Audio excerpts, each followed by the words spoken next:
My name's Jim. I do have Tourette's, so please excuse any swearing or bad language throughout this video. Boom. Coming up in today's episode, I will show you the problem we've got down there and tell you about the solution that we're going to do. start sowing the seeds of my flowers for next year. Gone up, splattered her back. It was all over her hair and her arms. I've had a really horrible experience. Chickens might be gone, but it's turkey time.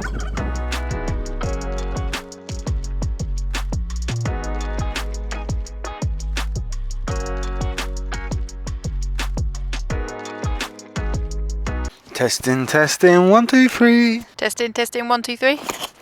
Croeso. Croeso. Oh, welcome back. My name's Jim. I'm Lou. Croeso. Welcome back. Croeso. Welcome back. Croeso. Croeso. Welcome back. My name's Jim, I'm Lou. and we are Fields and Flocks. So it's been a couple of weeks since we last released a video. Not for it being a fun couple of weeks. We've had the kids off sick. Out of both And, ends. Sickness, the other thing, everywhere, between them all. And when one got over it, The next one the began. next one started all the way till it went round. Yeah. So, And then it went back to Yeah. Lydia, who got it first, and Yeah. it's kind of, it went round and then went round again, and it was... and so we've spent the last few weeks in poo, oh my gosh, and Mabley at one night, poor thing, she'd obviously, I woke up to her yelping extremely loudly. And so I've got out of bed, gone downstairs, because it wasn't a normal whining, and she's not really a whiner anyway. It was a I need help bark. And I'd got down, and she had poo in her crate about an inch deep. Oh, it was so gross, and the poor little thing had got herself covered in it. She covered the crate in it. Well, Lydia did the same though, didn't she? Because poor Lydia, she was over it. She seemed to have been over it. The other two had got it. And we just gone to bed, hadn't we? We were asleep. She'd been asleep for a couple of hours, and we woke up to this wailing in the hallway. And bless her, she's standing there just like half asleep, like, Mummy!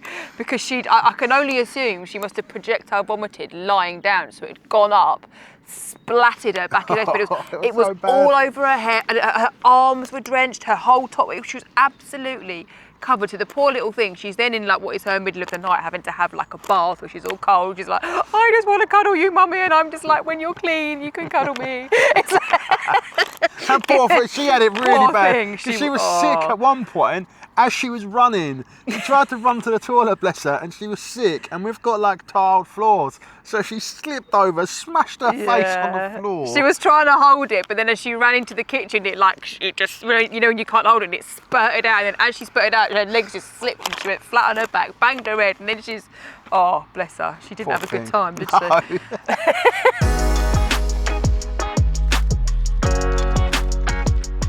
In the last vlog, you left me, or we left you, with me about to dry the paprika.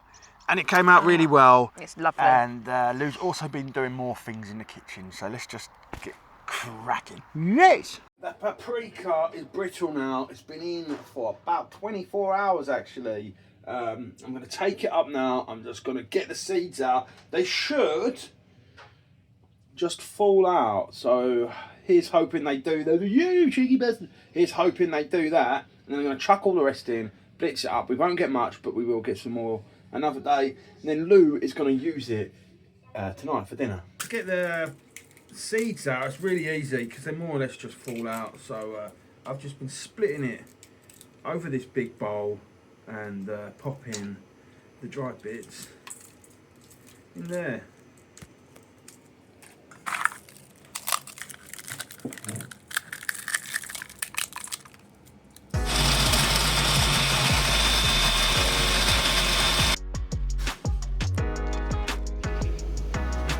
Oh guys, the smell is unreal.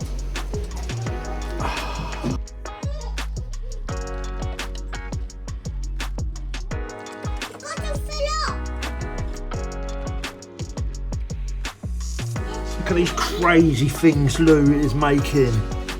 Tune back to see what they are. We had a slight cheese leakage, but they're looking tasty. Look at that. Oh guys, they are so good. They're like a croissant with cheese.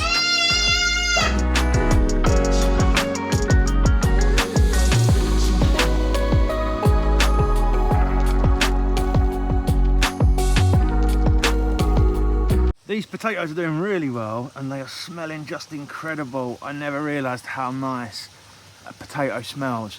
But I walked in the greenhouse, it was so pungent, and I was like, what on earth is that? I went and sniffed that little orange flower, I don't know if you can see it there, to see if it was that.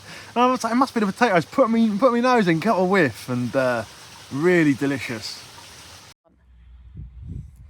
I'm surprised how nice a sunflower smells. A sunflower smells. And if you're liking the video, please hit the like, hit the share, comment and subscribe if you're not subscribed. So I'm just coming into the flower garden. My mission for this morning is to pick the elderberries. I think like most things this year, because of the weather, everything's a little bit early. When we were out here with the digger last week, we realised yeah, they've all turned, which is really early compared to last year, but it just shows what difference the weather can make. So there's lots ready. Some of them are quite high up, a lot of them are easy to reach. So I've got my pruners, my loppers and a ladder, and we'll see how we get on. So the key with elderberries is that all the berries on each section need to be all completely black. All I'm going to do is just snip right behind the main bunch of berries, and then when we get home I will separate them all off from the stalks.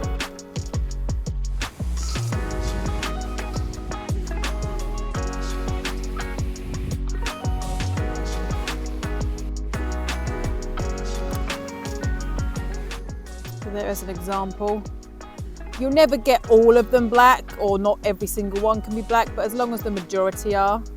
And you'll see I've just cut it just behind where the main stalk is there, and then when I get home I will separate and gently just tease all the berries off from the stalks.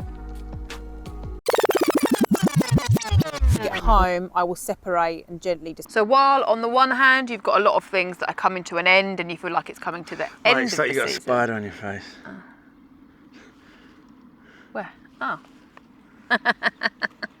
Money spider. Yeah. So whilst on the one hand things are coming to the end of the season and you know things are starting to finish up and you've harvested most of the crops, from the flower perspective it's a case of kind of at the beginning, isn't it, in a way, because there's a certain amount of plants that are best sown in autumn that can then overwinter as small plants, which should give them a head start and good strong stems and root systems for the next year. So we're already having to plan, aren't we, for next year, which is kind of it's very exciting because we're really gonna start upscale, the business, and we're gonna try and make a thing of being flower farmers. Next year isn't really about turning over a lot of money or enough money. It's more about trying to get customers and established. So we've bought in a lot of flowers that we're going to be planting that we hope we will be able to perhaps take to fairs, markets, yeah, wholesale, into florists directly, and we're going to see how that goes. And then we're basically going to do a bit like what we've done on the small holding, throw mud at all the walls in all the different ways, see what sticks and pivot to there. Yeah. And so that's kind of how we've got to the flower farm, and then from where it goes from here, it's going to be the same thing. But it's very exciting.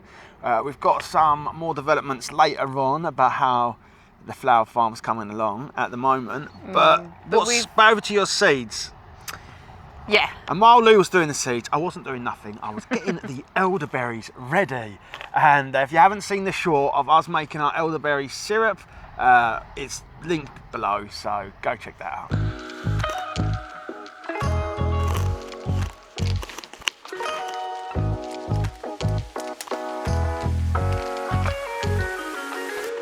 So I'm just in the silver greenhouse at the moment. My job for today is just the seeds of my flowers for next year. Certain flowers, the work kind of begins now. If you want to get flowers as early as possible, there's certain flowers that if I sow the seeds now and keep them in the greenhouse, they'll grow into a nice small plant and then they'll overwinter, and come springtime I can plant them out and they've got a little bit of a head start and they've had all of that winter to really develop a good root system.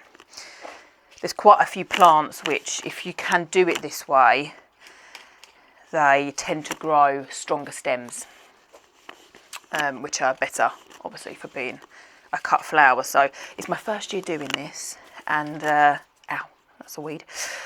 I'm gonna, yeah, it will hopefully save me a little bit of time as well, because come spring or February, Valentine's Day, we always sow our seeds. You tend to, or I always tend to get a little bit overwhelmed with how much you're planting, and then it's kind of looking after them all. You run out of pots very quickly, whereas I'm hoping with these, if I can get a nice chunk done now, they're going to be out of these seed trays, because I've only got the 3. These are really good, but 3 don't go very far. So I'm thinking if I can get one wave, ow, of flowers, ow, sorry, you bastard. If I can get one wave of flowers done now, then, you know, it gives me a little bit of something different to do come spring, and takes the pressure off doing everything all in that one, ow, oh, everything in that one go. And hopefully give me some better flowers as well than had I just grown them from early spring. So I'm just emptying out the seed trays from last time. I've only got multi-purpose compost, so I'm going to mix a fair bit of vermiculite in here. What I'm also going to do is sieve this lot just to get it nice and fine. Sometimes it gets a little bit compacted, and what I've found is it gets too compacted, and then the seedlings, where they're very delicate, they can't burst through the soil, and then they've kind of, or they've just about got through, it's got stuck, and then they've died. And I feel I lost quite a few flowers to that this year, which I suppose is why they don't use multi-purpose compost. But if I sieve it and put some vermiculite in it, I'm hopeful that should do the job. I am going to begin by sowing Achillea and snapdragons. Achillea, I've got some plants that I never got to plant out last year. They're a variety called summer berries. They're actually still looking really nice. I'm hoping they're going to overwinter and give me a good head start next year. They're kind of more reds and dark pinks, quite rich colours.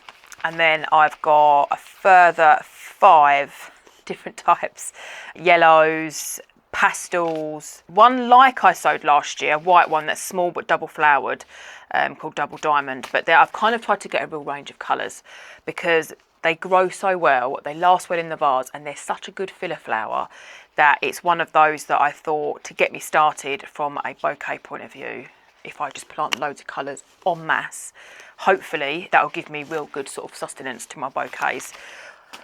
Then I've got snapdragons. I've never grown these before, but so many florists seem to grow them and rave about them, and they're quite an early cropping flower.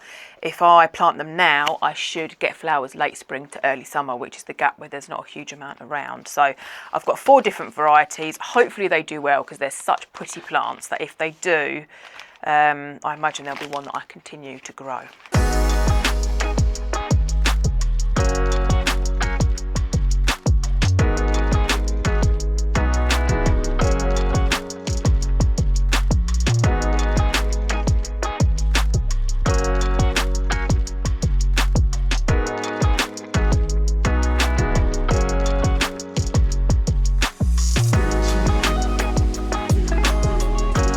Currently, Lou is outside planting some seeds, and I'm inside trying to sort through some elderberries. Race!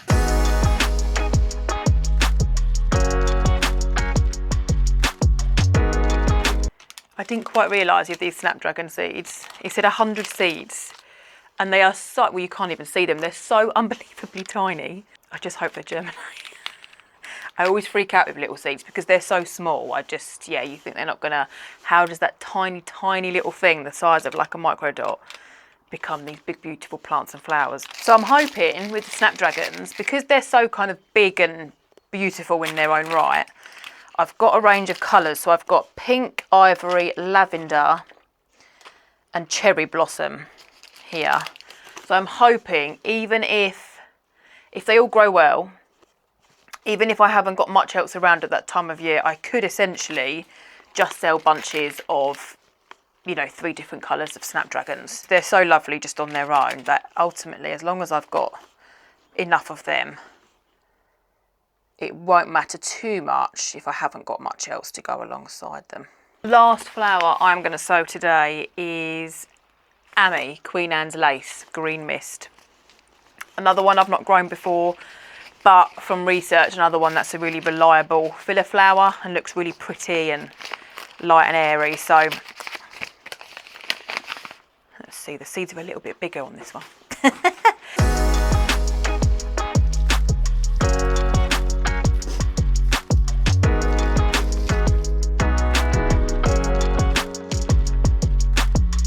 I am glad that is done.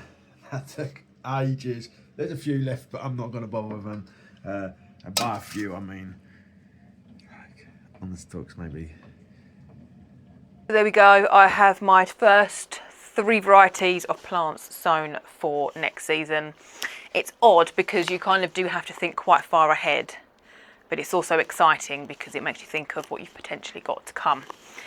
I think all I'm going to do in here, I did do a big clear out. Those of you who watched previous vlogs, we did a massive clear out of the greenhouses ready for this year. Things haven't got too bad, but they have got a little bit higgledy-piggledy, and I've got a lot of pots of things that I've grown that have just kind of withered away into nothing that I can transfer the soil back over. I need to label up a few things that I'm hoping will come back next year that have died back. So I'm just going to have a little bit of a tidy up while I've got the time. And yeah, just...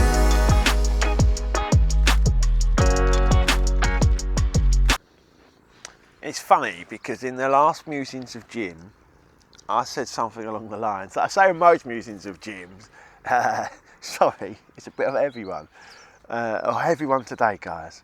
And that's always a heavy one, Jim. That's kind of what the Musings of Jim is. And so today, I'm going to say it now. This one's kind of a heavy one. And I've had a really horrible experience, basically. And so being disabled, it's been a challenge to build myself up and be able to go to social events on my own. For the whole time, Lou's basically been my carer and been with me every time that I've left my house. And I wanted to get some sort of independence, maybe a fellowship, maybe find some friends. And I'm not a religious man, but I do have a faith, and so I thought maybe church would be a good place to start. You know, I thought if I got to do some things, I assumed, and this is where the story changes, I assumed people from churches would be welcoming folk, and yeah, so I sent an email to the church. It wasn't about coming. I thought I was going to go on Sunday, I was going to just turn up. And then I was like, if I need to medicate and I've not warned anybody, like it might be a bad impression, you know, I go outside, use me vape, medicate. And so I thought, I'm just going to tell them about my legal prescription. And I'm just going to tell them that sometimes, very rarely, like, I might need to medicate. And they basically sent me a Dear John back, basically like, in essence, saying they didn't know if my tics became a problem and I had too many tic episodes. And I understand that's just from a lack of understanding about Tourette's, you know, which most people have, because most people don't really understand it and think it is just like obscenities and whatnot. So I appreciate that there's a little bit of a minute. But he basically said if I had Tourette's episodes, which is not an episode, it's a condition I live with all the time, that I wouldn't be welcome back at the church. And they're sure I will understand. First of all, it's discriminatory, and second of all, I didn't understand. I actually got very upset. I'm being truthful here, guys. I got very upset because I just wanted that fellowship. I just wanted to be able to do something on my own, and I really thought this was the place. And yeah, they kicked me while I was down, I suppose, or I didn't even. It wasn't even on on my radar that I was thinking maybe they'll say I can't medicate, and maybe I could work it out that, like, you know, I medicate just before I turn up, and it's only an hour and I should be okay. It might be a bit ticky towards the end, but you know, I should be able to get through it. And so I thought that was going to be the worst case scenario, but for them to come back and kind of like kick me in the nuts and be like, yeah, actually, we don't really want you and you might cause a scene. So it was a very practical email in response to my inquiry. It was a problem that needed solving for the secretary. And that's what it felt like, and that's what they treated me like. There was no compassion, no kind regards or warm wishes. It just said regards at the end, which is, as anybody, I've always assumed that's quite passive aggressive. You know, if I just write regards, it means that I am not writing in the best faith that I could be. Like, I'd always put warm regards, best wishes, and again, everyone's different, and maybe he's not. And my point of the Musings of Jim is more like, these are things that now, years ago, I never had to live with. And I don't want anyone to feel sorry for me. I'm happy with my life. I love what we do here on the smallholding. But it's these moments that, like, I reflect on what I've really lost from becoming disabled. Like the ability to just go to a church. Like, it's something that I thought anybody could do. Anybody should be able to do. And I've tried to do it and I've been shut down. Now, not all churches are going to treat me that way, and perhaps if I'd got a different deacon respond, maybe they would have handled the situation differently. Maybe the guy's not got the best communication skills, but it was the most uncompassionate reply I've actually got since being disabled. It was, they tried to convince, like, in the email, yeah, I don't want to go into the ins and outs of it, but just trust me, it wasn't a nice email to receive. It was very cold. It was very corporate. It was like I was a corporate problem that they needed to solve. I was a liability. I wasn't a person. I wasn't a potential worshipper. I was a liability that so it was hard to deal with. And so, yeah, that was the Musings of Jim this week. And I would appreciate if you think, am I, because this is very possible as well, and Lou doesn't think so. And so what I'll do is I'm actually going to put the letter here. I'm going to put the letter here, and I am going to let you read it, and then I'd like you to see if I was being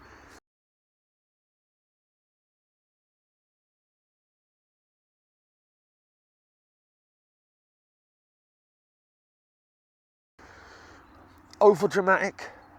Have I took that too to heart because, like, I'm worried about it? Is it a reasonable thing for a church or anywhere to say to somebody with a disability that if their disability becomes too bad or they can't hide it well enough, that they will be asked to not return to the church? Anywhere, is that okay? I don't know. I think it's not okay. I think it's harsh. I think it's really harsh, and I think they're not considering me as a person, just considering me as a problem. But yeah, let me know what you think, and I'll see you in the next one.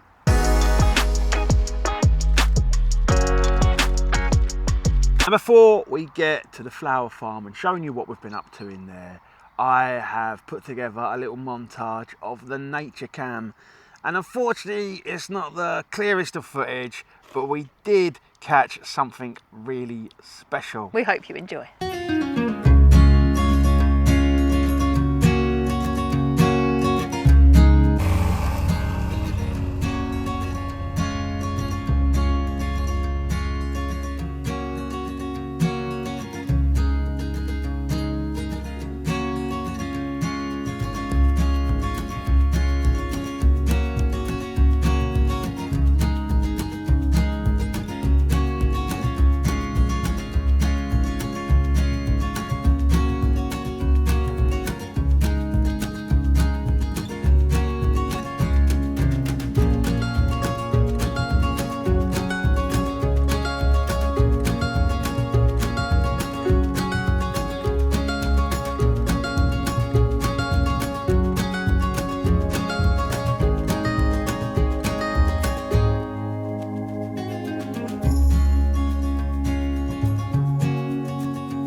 those of you who weren't sure what it is, we think it's a polecat, which is really cool. We knew they were around here because they've unfortunately took the chickens before, but it's the first time we've caught them on the nature cam.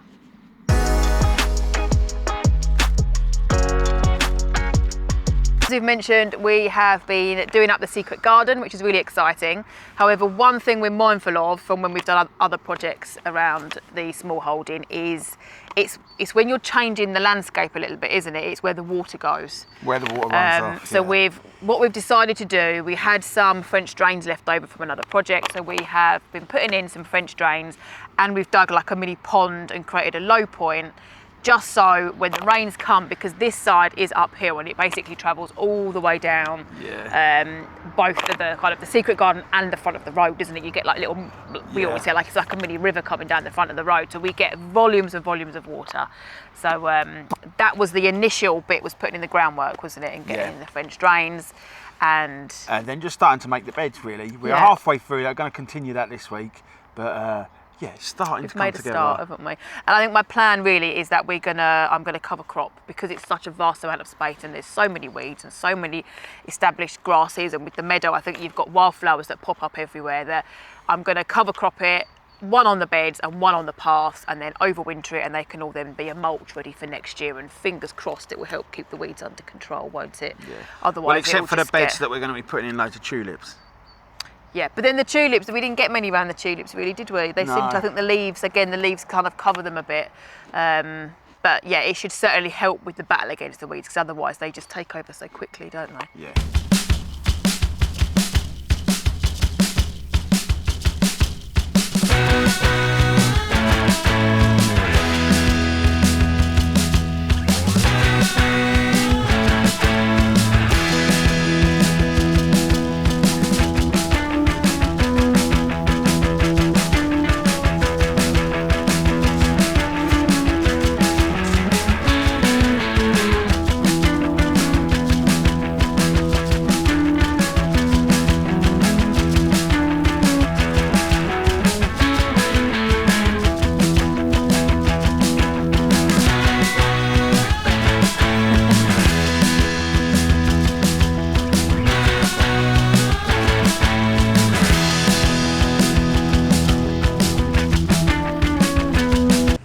One very tired, sweaty Jim.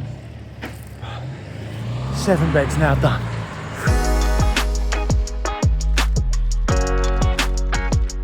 Finally, we've got an animal update. Loads of changes with the animals. The chicken is done for the season. All the meat birds are in the freezer.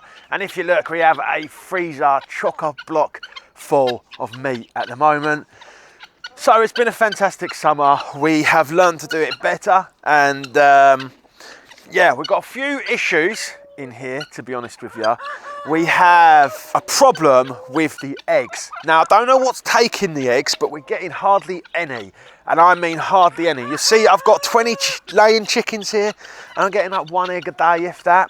So I suspect the crows, I have seen them a few times, I think the crows are coming in to steal them, and I also think maybe the chickens are eating them themselves.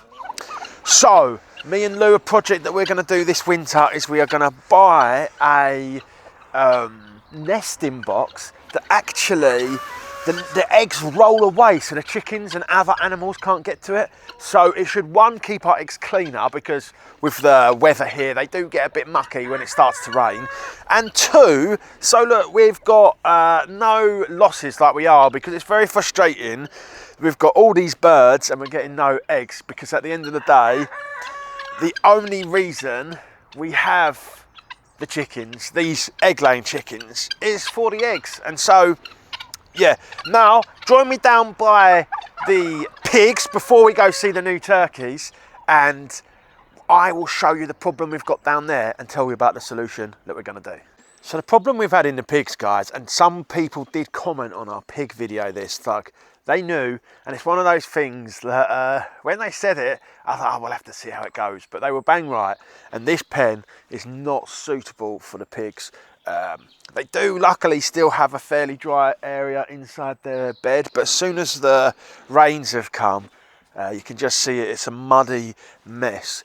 it's actually got to the point, you cheeky little cunts, yes, it's actually got to the point where it's too dangerous for me to even go in the pen. Yeah. If I have a seizure in this, that's goodbye. So we have to change. We've got a neighbour coming round to help to do everything that needs to go in the pen.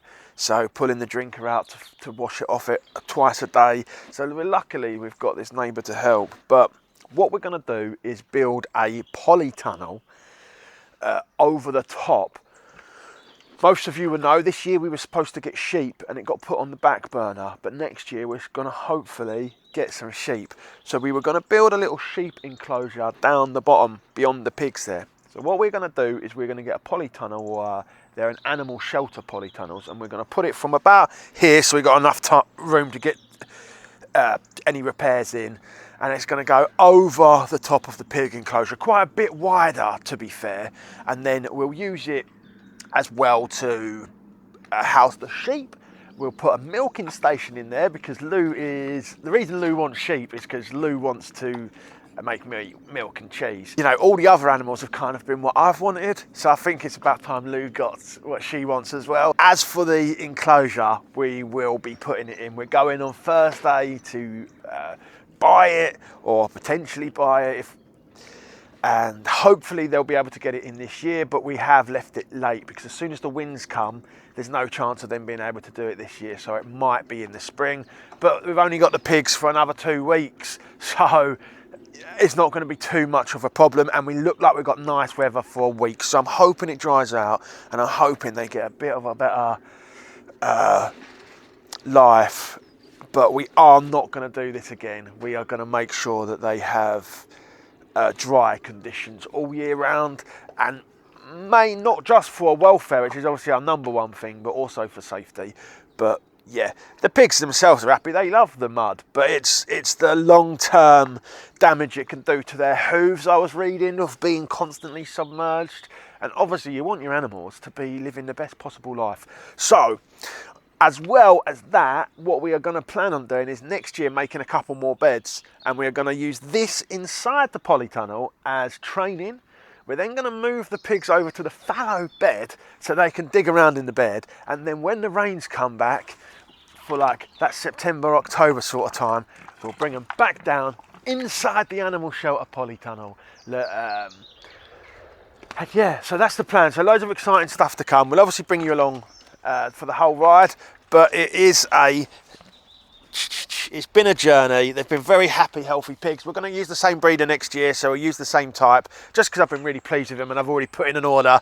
So yeah,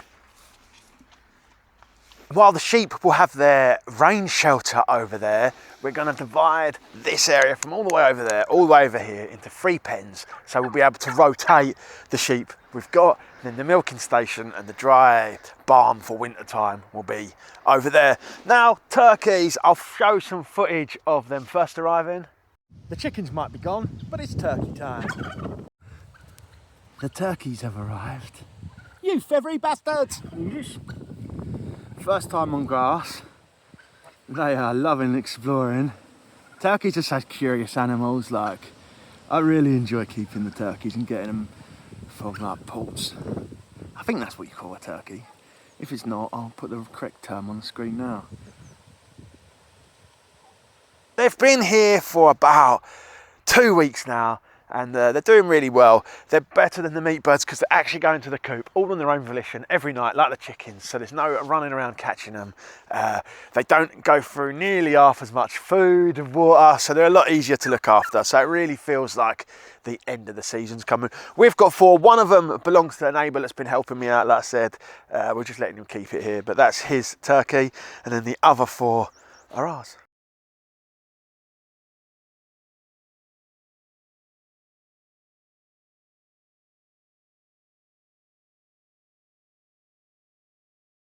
So the animals are always changing here.